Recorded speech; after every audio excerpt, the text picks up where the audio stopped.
ಉತ್ತರ ಕರ್ನಾಟಕ ನ್ಯೂಸ್, ಇದು ಕನ್ನಡದ ಉಸಿರು.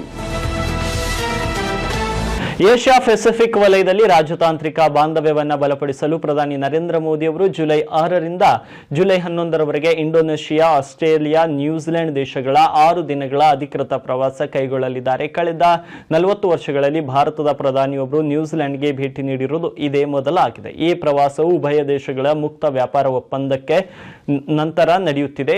ರಕ್ಷಣೆ, ಮುಕ್ತ ವ್ಯಾಪಾರ, ಜಾಗತಿಕ ಭದ್ರತೆ, ತಂತ್ರಜ್ಞಾನ ಮತ್ತು ಭಾರತೀಯ ವಲಸಿಗರನ್ನು ಉದ್ದೇಶಿಸಿ ಮಾತನಾಡುವುದು ಈ ಪ್ರವಾಸದ ಪ್ರಮುಖ ಉದ್ದೇಶಗಳಾಗಿವೆ.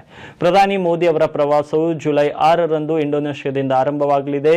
ಜರ್ಕಾತ್ನಲ್ಲಿ ಇಂಡೋನೇಷ್ಯಾ ಅಧ್ಯಕ್ಷ ಪ್ರಬೋವೋ ಸುಬಿಯಾಂಟೋ ಅವರೊಂದಿಗೆ ಮೋದಿ ದ್ವಿಪಕ್ಷೀಯ ಮಾತುಕತೆ ನಡೆಸಲಿದ್ದಾರೆ. ಇಂಡೋನೇಷ್ಯಾದ ಅಧ್ಯಕ್ಷ ಪ್ರಬೋವೋ ಅವರು 2025ರ ಭಾರತದ ಗಣರಾಜ್ಯೋತ್ಸವಕ್ಕೆ ಮುಖ್ಯ ಅತಿಥಿಯಾಗಿ ಆಗಮಿಸಿದರು. ಈ ವೇಳೆ ಪ್ರಧಾನಿ ಮೋದಿ ಯೋಗ್ಯಕರ್ತಾ ನಗರದಲ್ಲಿರುವ ಯುನೆಸ್ಕೋ ಪಾರಂಪರಿಕ ತಾಣವಾದ ಪ್ರಸಿದ್ಧ ಪೆರಂಬರನ್ ಶಿವ ದೇವಾಲಯ ಸಂಕೀರ್ಣಕ್ಕೆ ಭೇಟಿ ನೀಡಲಿದ್ದಾರೆ. ಈ ಐತಿಹಾಸಿಕ ದೇವಾಲಯದ ಸಂರಕ್ಷಣೆಯಲ್ಲಿ ಭಾರತ ಮತ್ತು ಇಂಡೋನೇಷಿಯಾ ಜಂಟಿಯಾಗಿ ಕಾರ್ಯನಿರ್ವಹಿಸಲಿದೆ. ಇನ್ನು 3 ದೇಶಗಳಲ್ಲಿ ಬೃಹತ್ ಸಂಖ್ಯೆಯಲ್ಲಿರುವ ಭಾರತೀಯ ಸಮುದಾಯದವರನ್ನ ಪ್ರಧಾನಿ ಮೋದಿ ಭೇಟಿಯಾಗಲಿದ್ದಾರೆ. ಇಂಡೋನೇಷಿಯಾದಲ್ಲಿ ಸುಮಾರು 1.4 ಲಕ್ಷ ಭಾರತೀಯರಿದ್ದಾರೆ. ಆಸ್ಟ್ರೇಲಿಯಾದಲ್ಲಿ ಅತಿ ಹೆಚ್ಚು ಅಂದರೆ ಸರಿಸುಮಾರು 9.7 ಲಕ್ಷ ಭಾರತೀಯರಿದ್ದಾರೆ. ನ್ಯೂಜಿಲೆಂಡ್ನಲ್ಲಿ ಸುಮಾರು 3 ಲಕ್ಷ ಭಾರತೀಯ ಮೂಲದ ಜನ ಇದ್ದಾರೆ.